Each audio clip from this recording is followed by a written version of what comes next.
Йога вошла в мою жизнь достаточно случайно и спонтанно. И все произошло очень быстро. Я однажды заинтересовалась практикой йоги, потому что у меня немного заболела спина. И я слышала, что можно немножко поправить эту практику. В своем родном городе я пошла на занятия, и так получилось, что эти занятия вывели меня на моего учителя буквально через полгода. И дальше все произошло очень быстро. Меня очень заинтересовал этот человек. Тогда я еще ничего не знала про учителей, но понимала, что йога – это серьезная вещь. Были доступны некоторые источники, например, йога-сутра Патанджали и хатха-йога Прадипика. И я немного начала изучать их. Я никогда не воспринимала йогу как развлечение. То есть мне сразу пришло понимание, что это жизненный путь, способ действительно себя развить. Благодаря тому, что я встретила своего гуру, йоги Матиндранатха. Это был 2005 год. Он мне показал пример того, каким можно стать. То есть он меня очень вдохновил. Я продолжаю у него учиться и все время испытываю огромное чувство благодарности за то, что вот он появился в моей жизни. Прошло уже 11 лет с тех пор. И в двух словах очень сложно сказать, что поменялось. Поменялось все. Поменялась моя жизнь, место жительства, круг знакомых и друзей. Самое главное, наверное, то, что поменялось мировоззрение. Если йога меняет только внешние факторы, то это нельзя назвать настоящими изменениями. То есть важно то, что меняется внутри. То есть это взгляд на мир, какие-то качества характера, духовный опыт какой-то постоянно приобретается. В какой-то момент я осознала, что йога – это мой путь жизненный. Решила серьезно этим заняться. То есть посвятить свою жизнь йоге. То есть это, для меня это был такой именно шаг с большой буквы. Я нащупала какой-то путь очень ясно. Теперь иду по нему, то есть без каких-то сомнений и колебаний.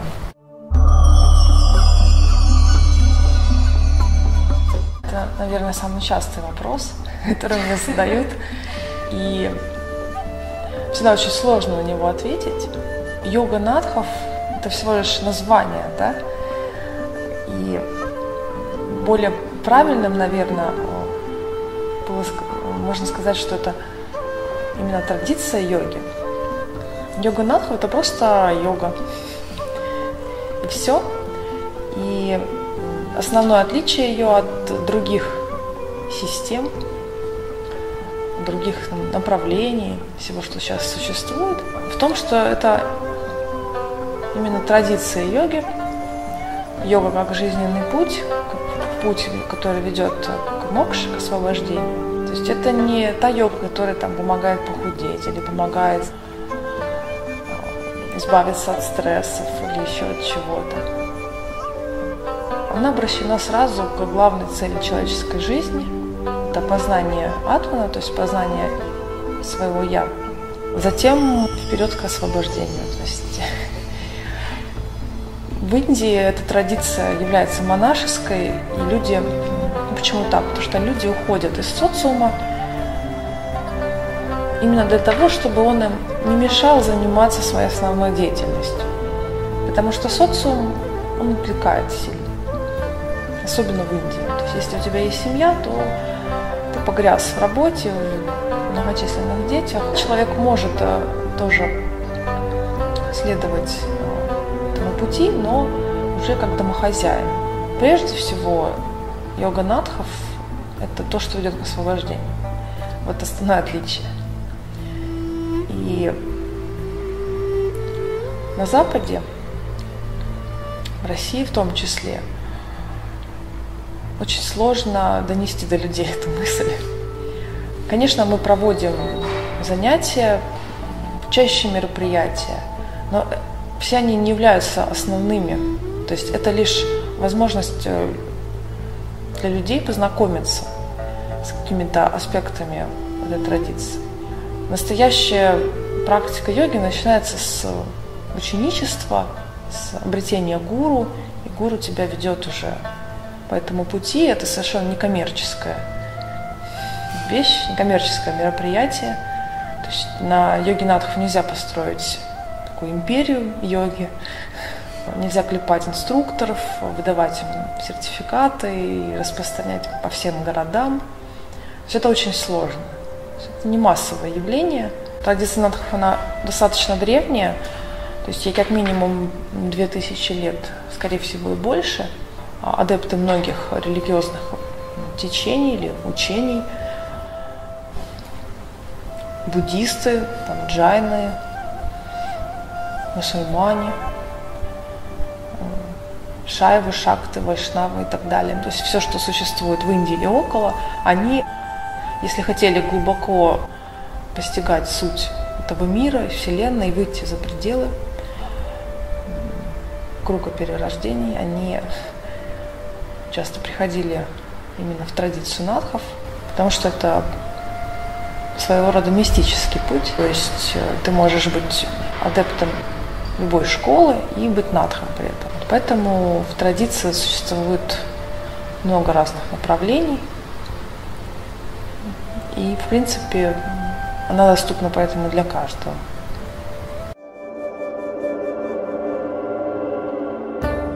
Йога – это союз с Высшим, единство, с Абсолютом, с великим космосом, с Богом.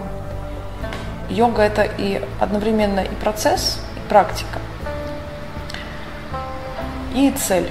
Цель – это вот состояние йоги, как состояние единства со Вселенной, это раскрытие своего внутреннего «я», атмана, и осознание его неотдельности, неотличности от вселенской души, или вселенский атман, который называется параматма, и абсолют. Тут уже вот играет роль, может быть, то, во что человек верит. То есть, если он религиозен, то для него это единство с его Богом. Если он особо не религиозен, то что на Западе как бы больше, может быть, присутствует, но верит в нечто высшее, то обязательно все-таки, наверное, верить в нечто высшее. То есть то, с чем ты будешь единство испытывать. Иначе как будете заниматься йогой? Если вы сугубо материалистичны, то не знаю, как это возможно.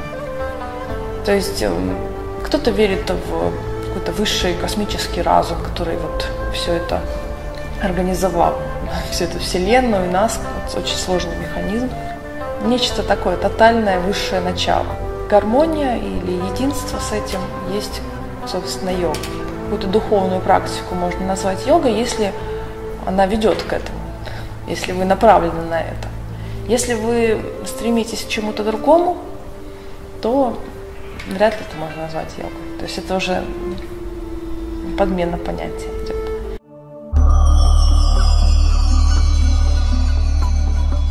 У надхов есть, конечно, свои легенды насчет происхождения, но вообще надх – это имя Шивы, которое означает владыка или повелитель.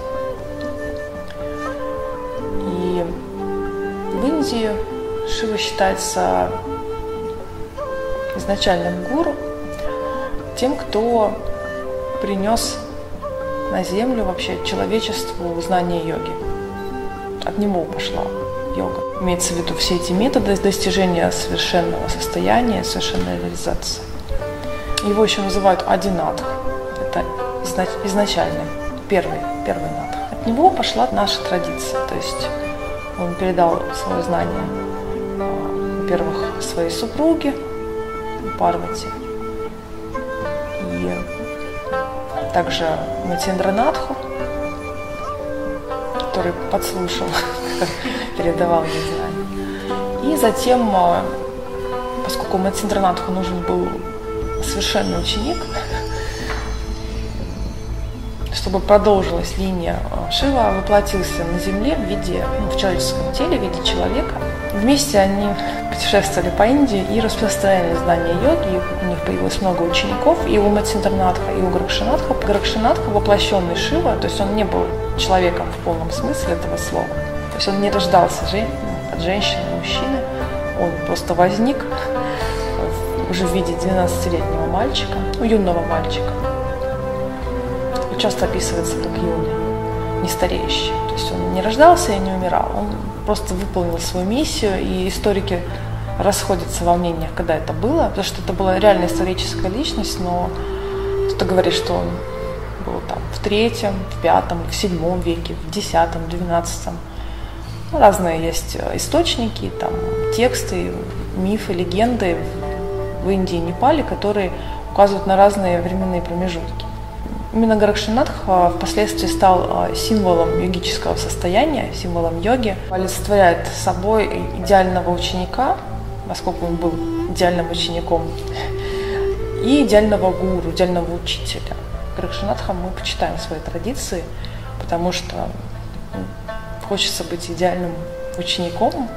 Но впоследствии, если ты становишься учителем, то надо быть идеальным учителем, стремиться быть.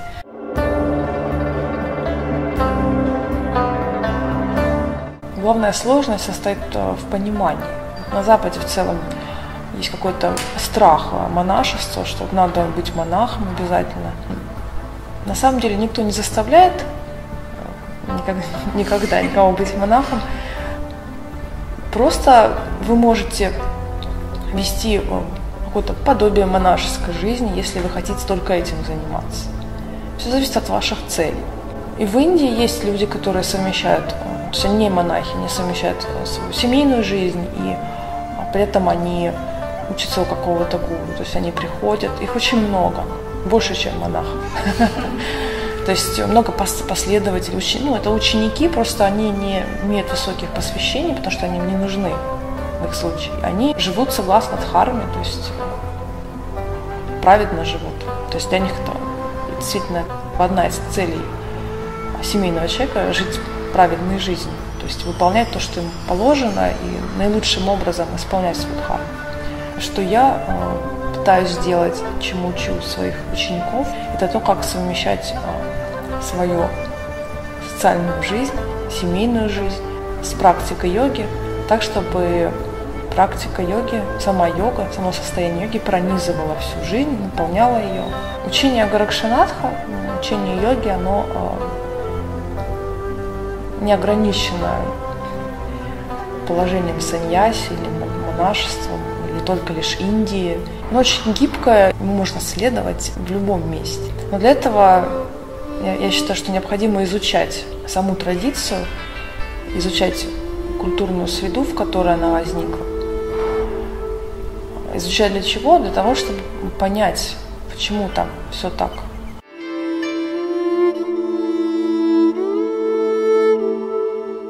Асана в традиционной йоге понимается как положение тела, в котором вы можете беспрепятственно, с легкостью познавать свою высшую природу.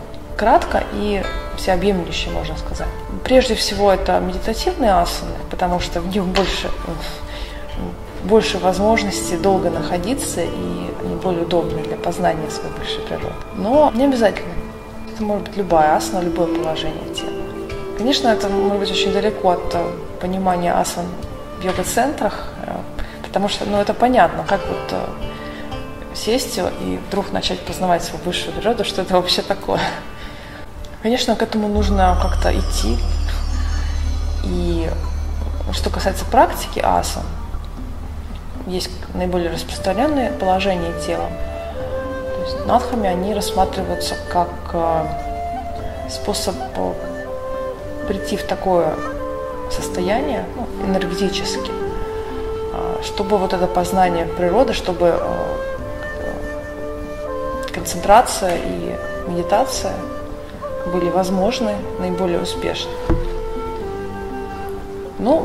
Должна сказать, что Если вы поедете в Индию, вы вряд ли встретите много надхов, которые практикуют асаны как упражнения. Они есть, и, как правило, это вот на начальных этапах. Но как только такой человек понимает, что ему надо делать для того, чтобы находиться в контакте со своим «я», то есть он может делать всего несколько асан или в одной вообще находиться.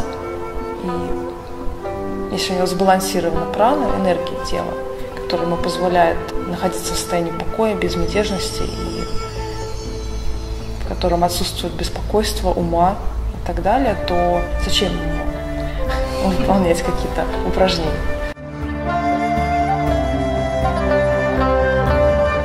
Я тоже когда-то испытывала беспокойство, потому что не получалось.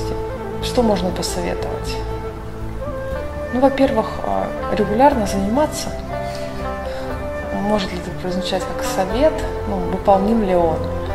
Когда вы делаете какое-то положение, конечно, нужно стремиться сделать его как можно более правильно, но порой тело не согласно. Старайтесь расслабиться, не делайте резких движений. Усилие должно быть, но не должно быть резкости, потому что иначе небезопасно. Я советую на своих занятиях не смотреть на других людей, как у них получается. То есть, чтобы вы не испытывали чувство стыда или собственной ущербности какой-то. Ни к чему хорошему не приводит. Вы стараетесь сделать правильно, и в конце концов можно просто закрыть глаза и постараться почувствовать какую-то внутреннюю суть этого положения, свое состояние. То есть не делать акцент на неправильном и несовершенном выполнении асаны. Допустим, вы сидите, у вас колени торчат вверх, хотя должны лежать на полу. Можно очень делать и переживать насчет этого, это не будет продуктивно. В принципе, если вы будете какое-то время заниматься, у вас все получится, поэтому зачем переживать на эту тему? Можно закрыть глаза и пребывать просто в каком-то спокойном состоянии, ориентироваться на дыхание. Я знаю, есть системы, направления йоги, в которых всеми правдами и неправдами пытаются достичь идеального выполнения в горячем воздухе или очень силовыми упражнениями. Да, они достигают быстрее, но из-за того, что они, как правило, не обращают внимания на внутреннее состояние, то есть остается только внешняя форма, и можно сказать, что они получают то, к чему они шли. Это зависит от того, чего вы хотите. Если вы хотите понять на самом деле, что такое асана, то лучше выбирать, может быть, более медленный путь, но более наполненный каким-то состоянием.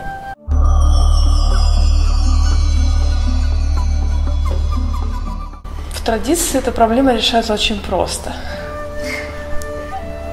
Тебя корректирует твой наставник, твой гуру. Иногда можно получать коррекции, какие-то советы от других учеников, так сказать, братьев по практике. От того, кто находится рядом и видит.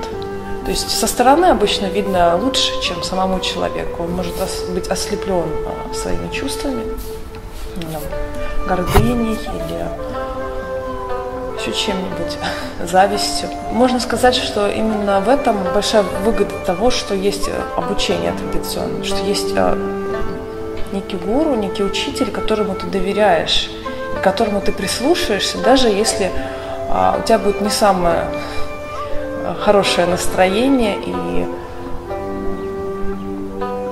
ты будешь находиться под властью каких-то своих внутренних демонов, да. Тогда вот этот авторитет, вот это доверие, оно все равно победит. Потому что обычно человек в таком состоянии слушать никого не хочет. Очень сложно его поправить. Он, наоборот, начинает проявлять агрессию или говорит, что вы ничего не понимаете, я все постиг, я уже просветленный, я знаю, как надо делать. Прямо человек не всегда понимает, поэтому какими-то косвенными методами учитель старается сделать так, чтобы его ученик задумался над своим поведением и сам осознал, что его не туда куда-то занесло. Вот. Поэтому как это сделать в отсутствии учителя, это вопрос, конечно, очень сложный. Можно, конечно, надеяться, что с вами такого не случится, но, как показывает опыт мой, что если вы практикуете много, серьезно, то такие вещи вас не обойдут стороной. Даже самых, не знаю, добрых, мудрых, благостных людей постигнет эта участь. То есть все, что вы в себе когда-то задавили, какие-то негативные, неприглядные качества, все, что у вас кроется в подсознании, что вы даже можете не замечать это, вы думать, что вы вообще независтливый человек, не жадный человек, и вся ваша жизнь тому подтверждение. Это на самом деле не совсем так. Все, что есть внутри, а внутри очень много чего. На самом деле много каких-то несовершенств, разнообразных качеств. Все действительно усиливается, всплывает на поверхность, и вы с этим работаете. То есть это один из этапов развития. Увидеть, принять какие-то свои качества и трансформировать. То есть любые качества вашего поведения, вашего характера – это определенная энергия. И с ними можно работать, если знаешь как, конечно же.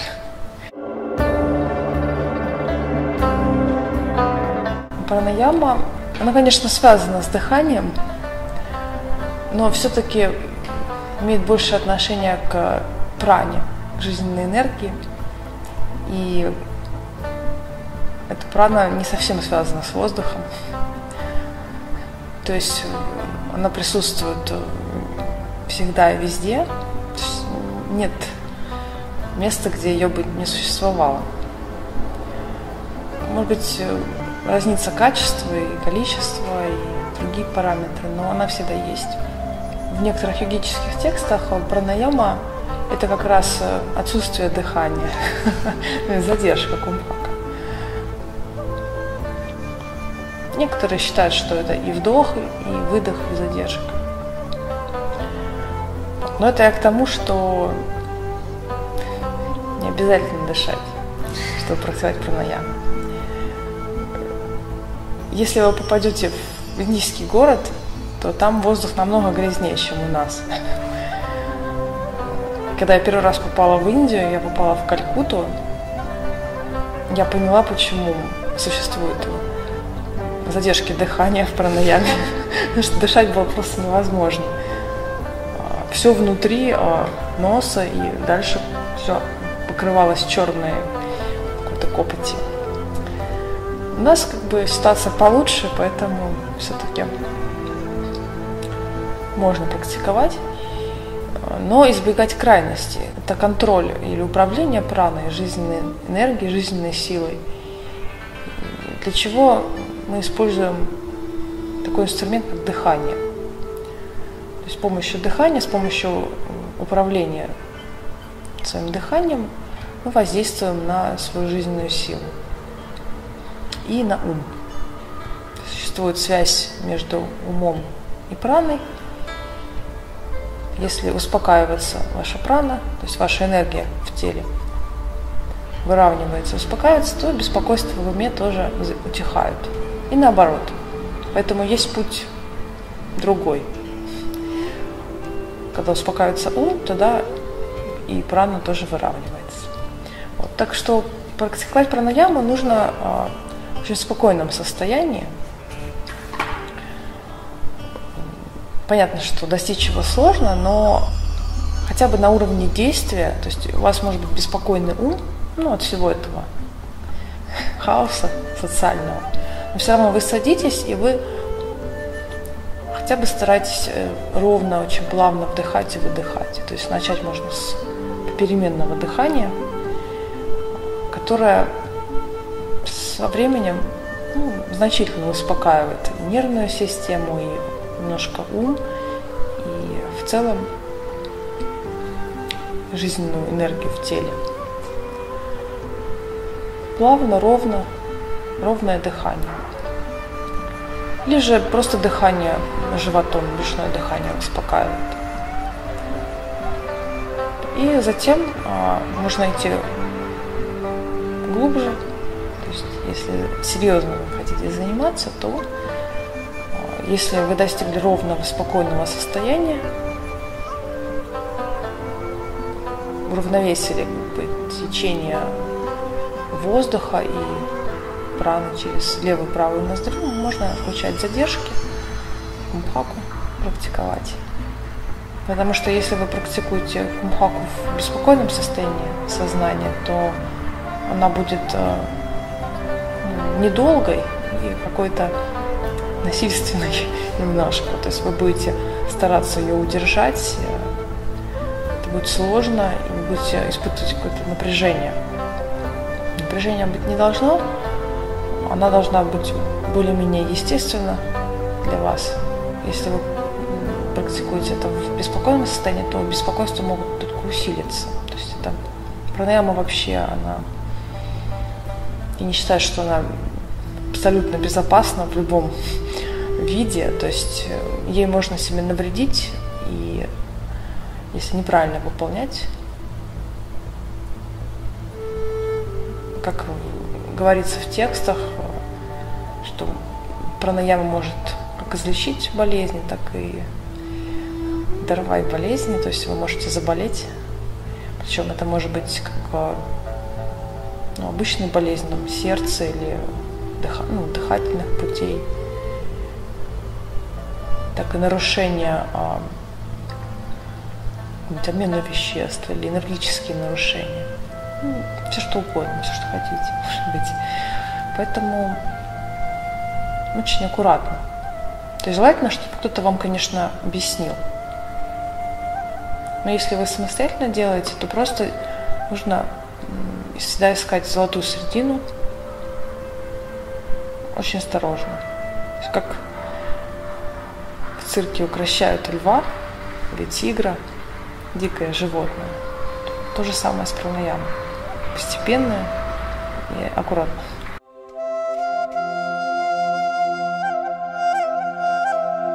То есть он должен обладать желанием учиться. Ученичество – это серьезная вещь. Предполагается, что учитель, который ты выбираешь, который тебе близок и который также соглашается тебя учить, он постепенно ведет тебя к освобождению, к выходу из этого мира или хотя бы к обретению контроля над всем этим миром. То есть имеется в виду не абсолютная власть в галактике, а контроль над своей жизнью, то есть Вселенной, которая окружает тебя, которая является твоей жизнью. Это серьезная цель, высшая цель. И поэтому отношение должно быть соответствующее. Вот я бы сказала, что я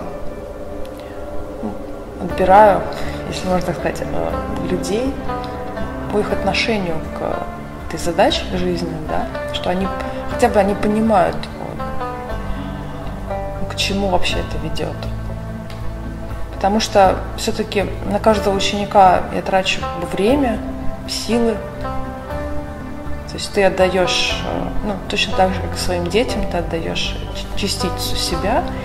И если человек несерьезно к этому относится, как-то наплевательски, как к какому-то хобби или как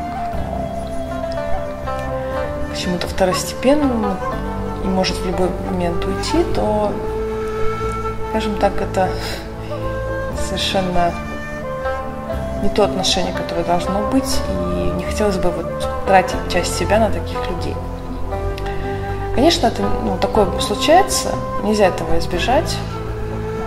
Приходят люди разные, и нельзя сказать, что каждый из них точно понимает, чего он хочет.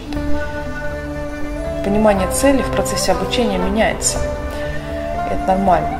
Искренность – очень важное качество в человеке. То есть, если он относится искренне к своему обучению, к своему учителю, к своему пути, то это очень хорошо. Остальные качества желательные, да, это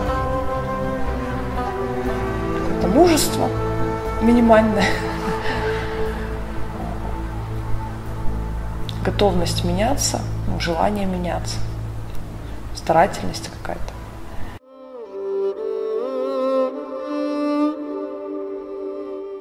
Это очень ответственный труд, конечно. Ответственность за чужие духовные жизни – это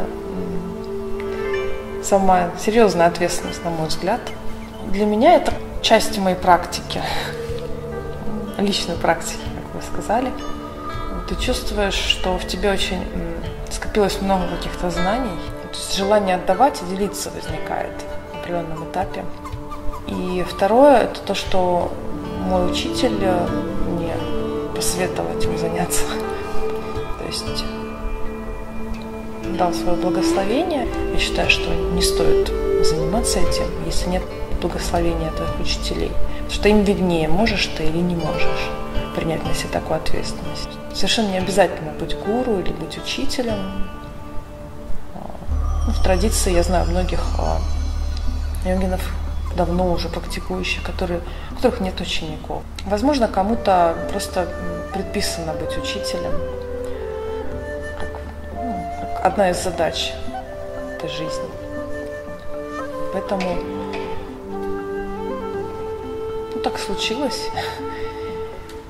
Нельзя сказать, что я этого очень хочу и желаю, страстно жажду всех учить. Мой гуру говорит, что главное все-таки это своя собственная практика, личная реализация, потому что если ты не практикуешь, не поддерживаешь чистый свет внутри себя, как ты можешь кому-то его дать, поделиться, кого-то развивать? Поэтому акцент, конечно, на личной практике. Это часто так бывает, что когда ты практикуешь действительно серьезно и долго, то люди сами к тебе тянутся, они хотят у тебя учиться. С одной стороны, такой вот естественный процесс, что к человеку приходят и говорят: можно у вас поучиться?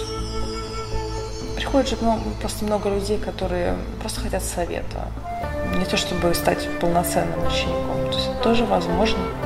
Я, например, с удовольствием отвечаю на вопросы людей. Меня радует, когда они интересуются какими-то серьезными вещами. Рада кому-то помочь, прояснить что-то.